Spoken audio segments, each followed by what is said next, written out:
Hello friends, आपका स्वागत है ताज अफ़ज़ल सॉल्यूशन में। इससे पहले कि आपने हमारा चैनल सब्सक्राइब नहीं किया है तो प्लीज़ सब्सक्राइब करें, इस घंटे को दबा दें जिससे आपको नोटिफिकेशन हमेशा मिलते रहें। साथ ही साथ लाइक करें, शेयर करें और कमेंट ज़रूर करें। आइए देखते हैं आज का टॉपिक। आज का टॉपिक है कोविड-19 जागरूकता। यह एक सामुदायिक कार्य है। इस सामुदायिक कार्य में हम लोग जो भी आसपास के क्षेत्र के समुदाय के जन लोग हैं, प्रतिनिधि लोग हैं, नागरिक हैं, उन्हें कोविड-19 से जागरूकता कराएंगे।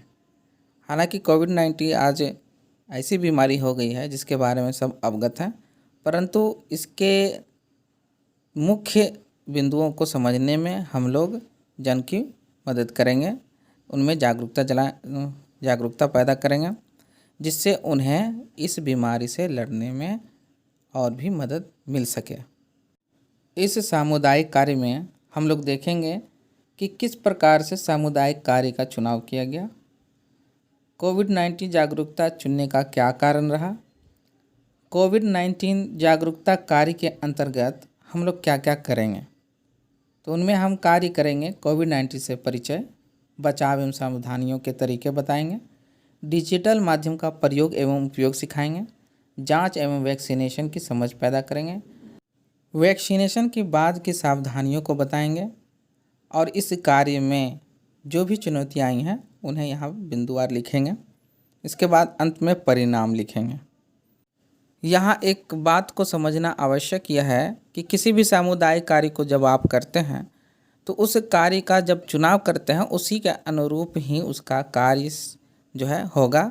उसे जो हम करेंगे समुदाय में, उसके बारे में जो भी बातें करेंगे या फिर उसके क्रियान्वयन के लिए जो भी चीज़ें होंगी वो उस पार्टिकुलर टॉपिक पर, उस कार्य पर ही निर्भर करेगा।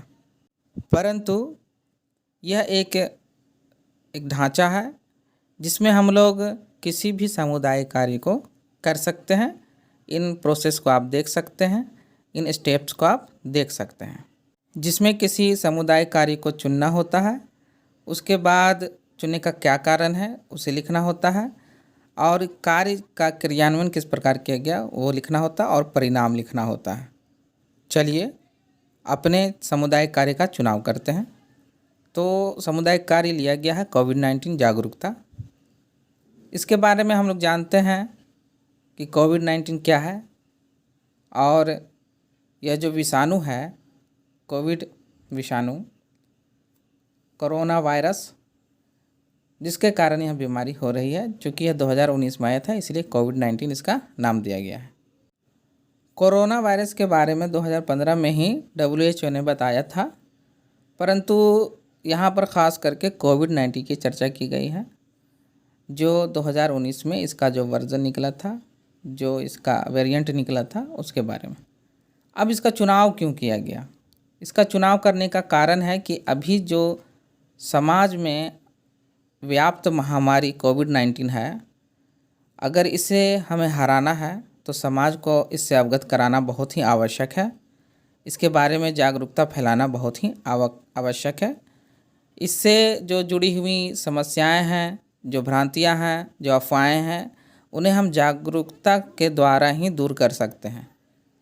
चूँकि हम डॉक्टर नहीं हैं, हम एक प्रशिक्षु हैं, इसलिए एक प्रशिक्षक के रूप में भी हम लोग कोविड-19 में अपना सहयोग दे सकते हैं कि किस प्रकार इसे समाप्त करने में हम अपनी भागीदारी को निभा सकते हैं। तो चलिए देखते हैं आगे कि जागरूकता कार्य में हम लोग क्या क्या करेंगे। तो घर घर जाके सबसे पहले कोविड-19 से परिचय करवाएंगे लोगों को, कोविड-19 के लक्षणों को बताएंगे, कोविड-19 के बचाव के उपाय को और सावधानियों को बरतने के बताएंगे।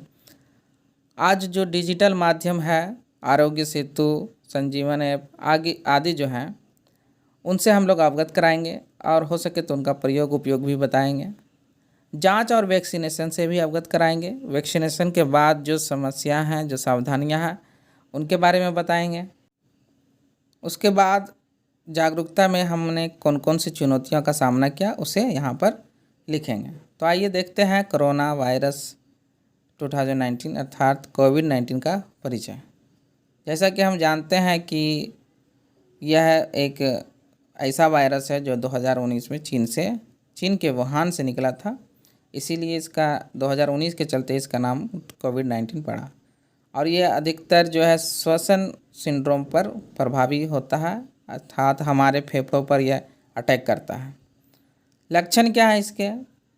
फ्लू से मिलते जुलते लक्षण हैं। बुखार लगता है, ज़ुकाम लगती है, सर्दी, सांस लेने में तकलीफ़ होती है और गले में खराश हो जाता है, नाक बहने लगता है आदि समस्या देखने में आती है। और जब यह बहुत ज़्यादा बढ़ जाती है तो सांस लेने में बहुत ही तकलीफ़ होती है।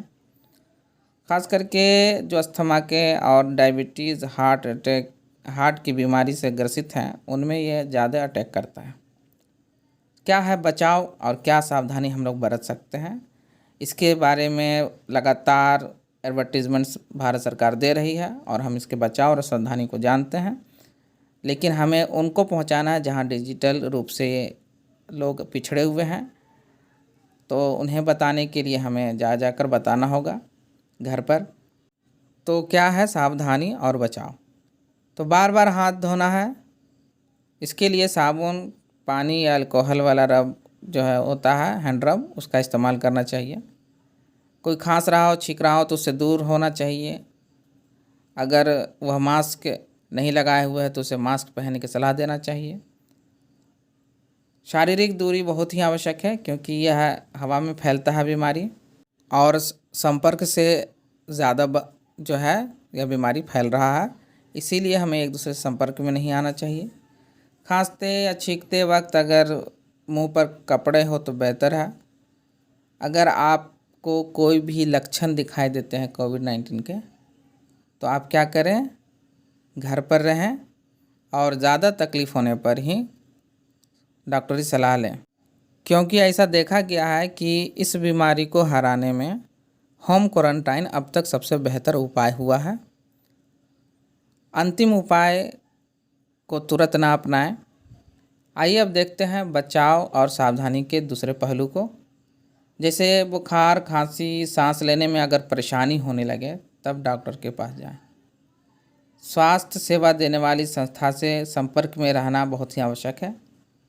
अगर आपको कोई भी लक्षण दिखते हों तो हमेशा मास्क लगाएं, और वायरस फैलने से रोकने के लिए मास्क अभी सबसे कारगर उपाय है। साथ ही साथ हम लोग डिजिटल माध्यम जो अभी वर्तमान में हैं उनके बारे में जानकारी फैलाना चाहिए, जानकारी बताना चाहिए, लोगों से अवगत कराना चाहिए। जैसे आरोग्य सेतु ऐप है, WHO ने इसके लिए एक प्रोग्राम लाया है जिसे हम देख करके अच्छे से समझ सकते हैं। जो आपके स्क्रीन पर चल रहा है आप उसे देखें। WHO ने इसके लिए एक वीडियो बनाया है कि कोरोना वायरस जो है चीन से निकला और धीरे धीरे ये जो है पूरी दुनिया में फैल गया। दिसंबर 2019 में इसके केस मिले थे और इसीलिए 2019 के नोवल कोरोना वायरस को नाम दिया गया कोविड-19। कोविड-19 जो है कोरोना वायरस जो है, इसमें एक जेनेटिक मटेरियल होता है बीच में, मध्य में, और प्रोटीन स्पाइक्स होते हैं उंगलियों की संरचना जैसे बाहर निकले होते हैं, जिसे हम क्रोन ताज कह सकते हैं, और इसी से बना है कोरोना, इसीलिए इसका नाम पड़ गया कोरोना वायरस, जो हमारे रेस्पिरेटरी सिस्टम को, श्वसन तंत्र को प्रभावित करता है, जिसमें हमारे फेफड़े में बहुत ही असर होता है और सांस लेने में दिक्कत होती है। तो ये जो सार्स जो है चाइना में 2003 में निकला था, जो कोरोना वायरस का ही एक रूप है। मर्स जो है 2012 में निकला था सऊदी अरब से, और 2019 में चाइना से निकला है। तो इस तरह से कोरोना वायरस बहुत पहले से ही निकला हुआ है, यह नई बीमारी नहीं है, परंतु चाइना का वुहान का जो वर्जन है वो बहुत ही ज़्यादा असरदार है, जो मानव में देखने को मिला। ये क्या होता है, अगर कोई बीमार व्यक्ति है इससे दूसरे को फैलते जाता है। तो इसका जो ओरिजिन है, कहाँ से हुआ, जानवरों से देखा गया, चमगादड़ से, बत्तख से, ऊँट वगैरह से, तो उससे उसमें देखा जाता था कोरोना वायरस के लक्षण, पर धीरे धीरे ये मनुष्य में अब पाया जा रहा है। तो ऊँट में मर्स कोरोना वायरस था, उसी प्रकार जानवरों में सार्स कोरोना वायरस भी पाया गया।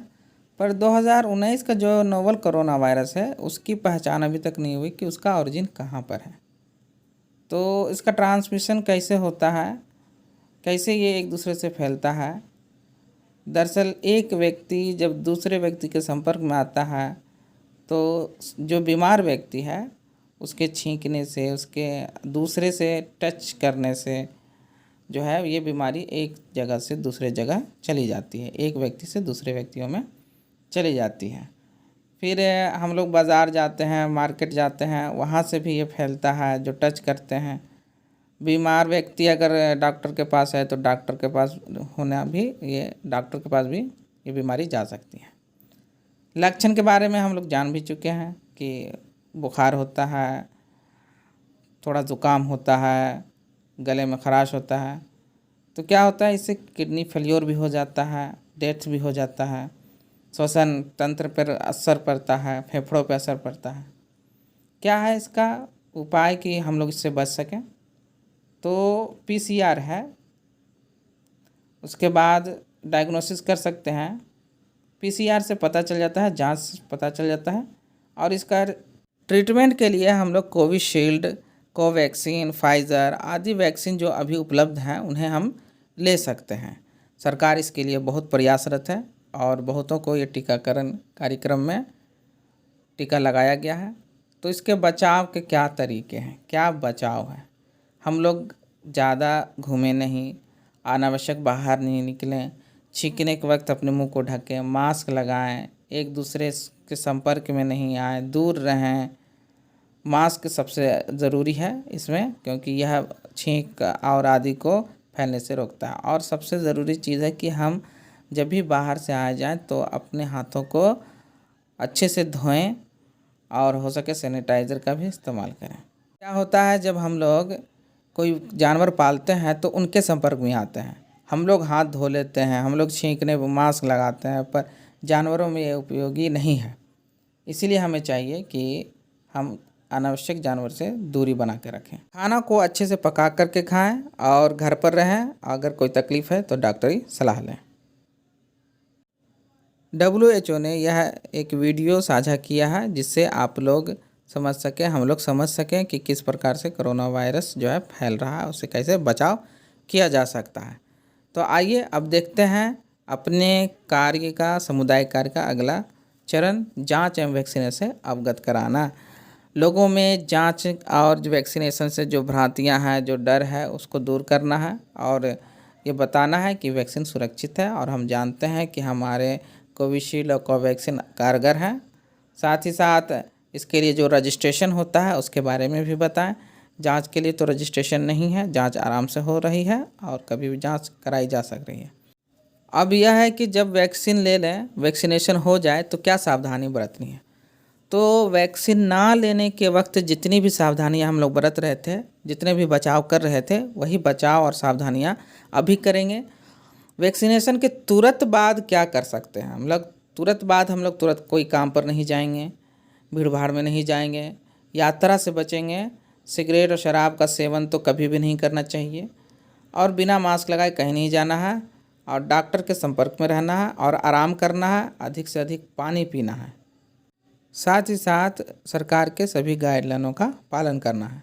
कार्य में क्या क्या चुनौतियां रहीं? शिक्षा का अभाव, कोविड-19 के बारे में भ्रांतियाँ, वैक्सीन के बारे में अफवाह, डिजिटल माध्यम से दूरी, कोविड-19 काल में जो आर्थिक तंगी आई, यह भी एक बहुत बड़ा कारण रहा।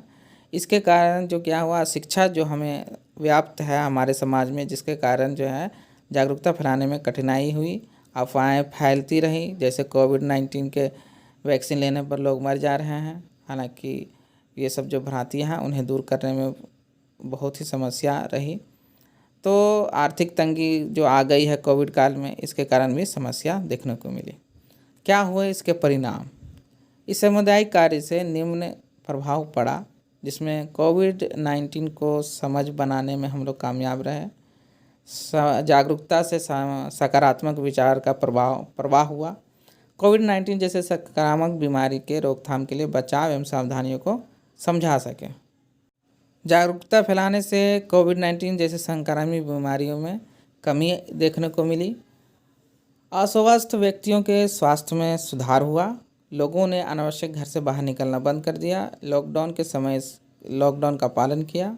सावधानी एवं बचाव को अपने जीवन की आदतों में शामिल किया। तो इसी के साथ हमारा यह वीडियो समाप्त होता। अगर हमारा वीडियो आपको पसंद आता है तो प्लीज़ लाइक करें। साथ ही साथ अगर आपने हमारा चैनल अभी तक सब्सक्राइब नहीं किया है तो सब्सक्राइब करें। धन्यवाद।